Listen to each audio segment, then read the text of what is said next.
Hi everyone, happy Monday and welcome back. I hope everyone had a great spring break. So unfortunately, I'm not going to be able to teleconference with you in this morning, but I do have some assignments and we'll just take a look at what is going to be happening for today.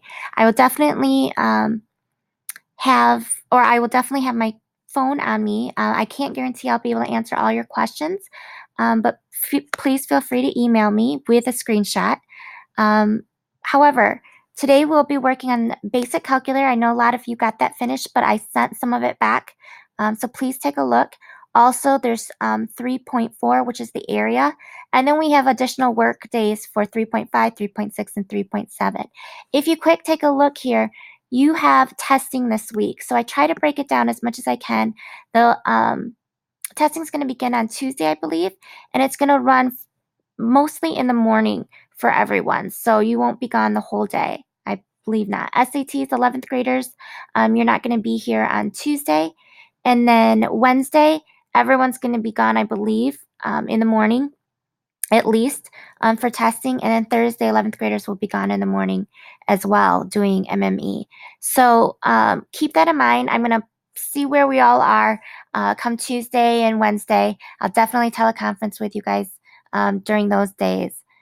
But as far as I'm trying to give you guys some time to work. So if you get ahead, you can start working on the Friday assignments and get those things done.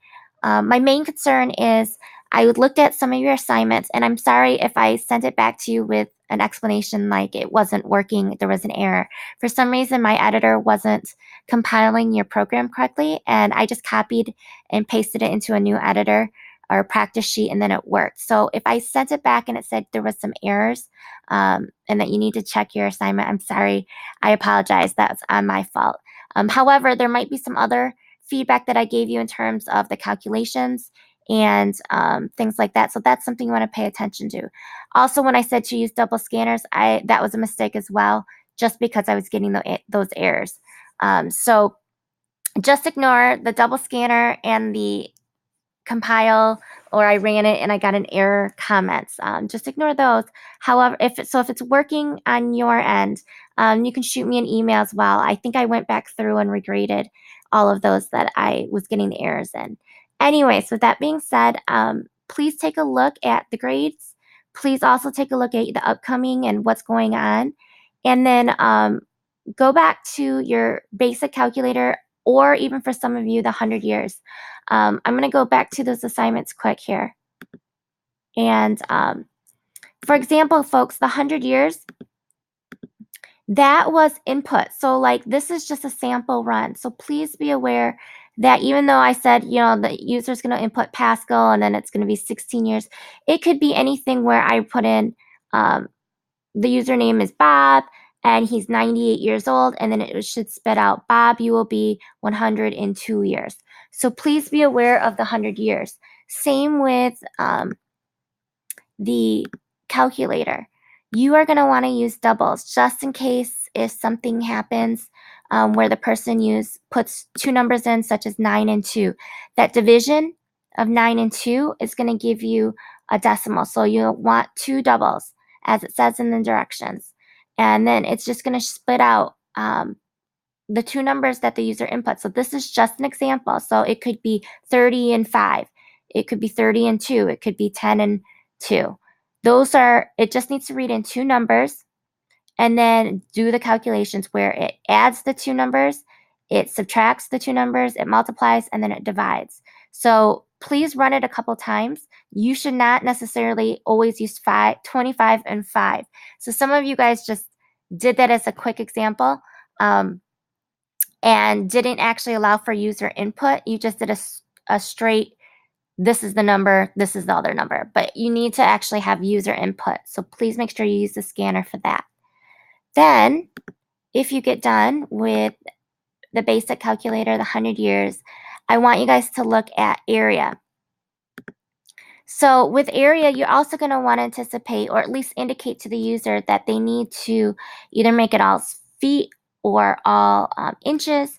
And if it will depend if you said feet and there's a decimal point in the number of feet there are, just because it might be 2.5 feet. Make sure you're using doubles. So be really specific with your user, and act like you're just come across this program and that you're not actually the coder when you're running through that. Also, area, folks, is length times width, or that shouldn't be height of the room. Sorry, it should be length times width. So please make sure you're calculating that, not the height. I apologize. I don't know why I put height in there, but that is wrong. Let me change that. Should be length. Not doing volume here. So please make sure you change those as well. And then for the upcoming other ones that you might have, there is an input bug. So I've given you the code, and your main goal is to get it to look something similar to this. So it actually runs where it asks the user for the first name, asks them for their last name, asks them for an ID number, and then spits it back out that looks something very similar to their last name, comma, first name, a dash, and then the ID number. Right now, when you run this, you are going to get lots of errors. So you need to go back through and make those fixes. Okay? And then for the other assignments, I'm just going to quick run through, but like I said, they're not due till Friday, and that might even be pushed back depending on how many people are gone during the testing. There's our name reverse. So for this one, you're going to input 3 names. So, and then you're just going to output it in reverse order. So you're going to definitely need at least 3 variables for that. And then for the last one, it's going to be a paycheck. And you just need to calculate if somebody puts in how many hours they work, how much they get paid. You're going to calculate how much they get paid overall based on the numbers and their pay per hour. Please anticipate, though, that you might have half hours, quarter hours, so you might need to use a double. Same with the pay. It might not be a straight whole amount. It might be like 1075. So please anticipate that when you're doing your coding. If you have any questions, again, feel free to email me. Make sure you do a screenshot and run your programs using multiple numbers just to double check your work. Don't just be satisfied with one trial and error or one quick input. And run a couple different variations of numbers to make sure your program is running well. Also, don't forget commenting. It can help. And then I think that's it for the week. I will check in with you guys on Tuesday. Have a great Monday.